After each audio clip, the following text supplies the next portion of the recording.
Right, so massive escalation on the Egyptian Gaza border, it seems. And all whilst we figured Egypt and Israel were broadly getting along now. They were taking part in the ongoing discussions regarding the second phase of the Gaza ceasefire, Egypt overseeing these, even if Israel weren't really engaging with them. They'll never agree to the second phase, you see. Netanyahu has been told his government will be collapsed by his hard-right coalition partners if he does. But with Jordan now having declared any attempt to force the people of Gaza into their territory as per Donald Trump's ridiculous ethnic cleansing plan, a plan the far right of the Netanyahu coalition government are in love with, and which they expect Netanyahu to make good on, it seems there's been a marked shift on Israel's side as well, despite Egypt still getting US funding and Jordan having had it cut off. Despite Egypt indeed having allegedly aided the Palestinian Authority in their takeover from the Israelis of the Rafah Border Crossing on the Philadelphi Corridor, the border as that is between Gaza and Egypt, but that US funding, it seems, is not enough to placate Egyptian President Abdel Fattah el-Sisi, because even he draws the line at taking Donald Trump at his word, even if he will take Netanyahu at his, it seems. And this mad plan has got Sisi parking tanks outside the gates of Rafah. Right, so a standoff is beginning, it seems, outside of the gates of Rafah on the Egypt-Gaza border. Diplomacy always tends to sit on shaky ground, doesn't it, when you bring tanks into the equation, and this is precisely what Egypt have done, a move that can be blamed completely on the bloated Satsuma now running the US, Donald Trump. It is his Gaza ethnic cleansing scheme that is yet again causing the chaos. Egypt and Jordan will be taking the people of Gaza, Trump said, did he not? Egypt and Jordan both turned around and said, no. Trump said, you will. Jordan said, war with Israel if you try and force this, and Egypt, well, they've seemingly just moved their pieces into place should anyone attempt to force Gazans through the Rafah border crossing. The funniest aspect of this set of events I've found, if you can find any mirth in this situation, if you can call parking tanks on someone else's lawn funny, is a set of events that have now led up to this, where Jordan came out quickly with a statement saying any attempt at sending the people of Gaza into their land would be seen as a declaration of war. No such immediate threat came from Egypt. Now, sure, both nations immediately refused to take people from Gaza, refused to be party to ethnic cleansing of fellow Arabs. No statement of intent to fight back came until after Trump himself apparently rang Sisi. A phone call that evidently went so well, tanks got sent into the Sinai straight afterwards. What did they say? Well, that isn't to say Egypt have been doing nothing over the last couple of weeks since Trump hatched this mad Gaza-Largo plan, though. There have been small pro-Sisi protests happening at the Rafah crossing on the Egyptian side, and that might not sound particularly significant, but it's a military zone, and nobody is supposed to be there normally. Yet this is exactly where these demonstrations have been happening, where the IDF and the Palestinian Authority can see it all.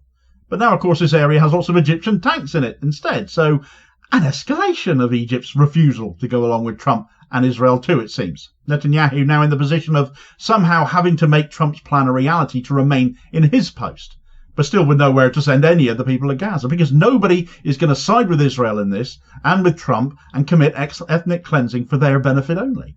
There's no win in that for any other nation, just massive global diplomatic damage. And it is just plain wrong, of course. Now, for as much as there have been these pro-Sisi demonstrations, there's little to big up Sisi over, all in all. He's been seen as far too placating of Israel for too long, far too willing to acquiesce to them in talks. He has suppressed pro-Palestinian action, which has included the detention of some 250 football fans, students and activists. He has been allowing state-linked companies to profit from movement of people and aid via the Rafah crossing. How many wealthy Palestinians have been able to escape from the Strip? And has also been overtly pro-US, though prior, of course, to Trump coming along with this crackpot plan of his now. Yet still it would seem to come to something if Egypt and Israel did end up trading blows here, as much of the Israeli media is wailing about, of course, because they do. Egypt was the first Arab nation, as it happens, in the region to normalise relations with Israel, the Camp David peace accords of 1979. Not only bringing an end to war between the two countries, but this also saw Egypt formally recognise the Israeli state. Those peace accords, of course, have been violated by Israel for more than a year now, since they seized control of the Philadelphi Corridor, something those accords forbid Israel from doing. Yet Egypt have not taken overt action over this at all. They've even enabled the PA to take over the control of the corridor from Israel, on behalf of Israel. Over the last year, there have been for and against actions as to whether matters were coming to a head between these two nations that never quite ever seemed to get there. Sisi seemingly emboldened one minute and then backing off the next. But it is Trump's plan that has seemingly brought that prospect closer than ever now, though Egypt is apparently trying to find a workaround, as this excerpt from Middle East Eye explains. Initially, the US request was limited to hosting armed factions that participated in the recent 15-month war, similar to the Palestinian Liberation Organization's forced exit from Lebanon to Tunisia following the Israeli invasion in 1982, the source told Middle East Eye on condition of anonymity. Egyptian intelligence saw this as a major national security threat, fearing that these factions could use their new base as a launching pad for military operations against Israel, which might provoke Israeli retaliation against Egypt, the source added. However, the situation escalated when Trump proposed the displacement of all 2 million residents of Gaza, he explained. Former Egyptian ambassador to the UN, Motaz Amadane, said Trump's words should be taken very seriously. Two diplomatic sources, one Egyptian and one Arab, revealed that Arab countries led by Egypt are scrambling to offer alternatives to Trump's displacement plan. Among the proposals discussed is a major reconstruction initiative involving US companies in Syria, Lebanon, Iraq, Libya, Sudan and Gaza without displacing its residents. This plan will be funded through lucrative Arab contracts to entice Trump and divert his attention from forced relocation. However, the Egyptian Foreign Ministry has advised against engaging in such negotiations, fearing that offering alternatives would put Egypt in a weak position, making it appear responsible for solving the crisis, the Egyptian diplomatic source said. Another alternative proposed is a phased reconstruction of Gaza, with residents being temporarily relocated within the Strip in rotation as different areas are rebuilt. Arab forces could be deployed to oversee the process. A well-informed Egyptian political source suggested that President Sisi is caught between a rock and a hard place. Sisi might be unable to completely reject Trump's request, yet accepting it could be catastrophic for his regime, the source told Middle East Eye. Some officials have begun using previously unheard phrases in Egyptian political circles, such as the end of the regime's legitimacy and concerns about a possible coup if the plan is accepted, the source added. Given Sisi's conduct, blowing hot and cold towards Israel and the US, an anti-Palestinian stance at times, it's hard to really feel any sympathy towards a leader who seemingly has been avoiding actually taking a lead here. But tanks parked on Israel's lawn, so to speak, they're pretty hard to ignore. And it seems that despite claims that he is caught between a rock and a hard place, he would actually rather fight than risk a coup by accepting Trump's plan. But this could all simply be about Sisi blowing hot right now, only to back down again in the coming days.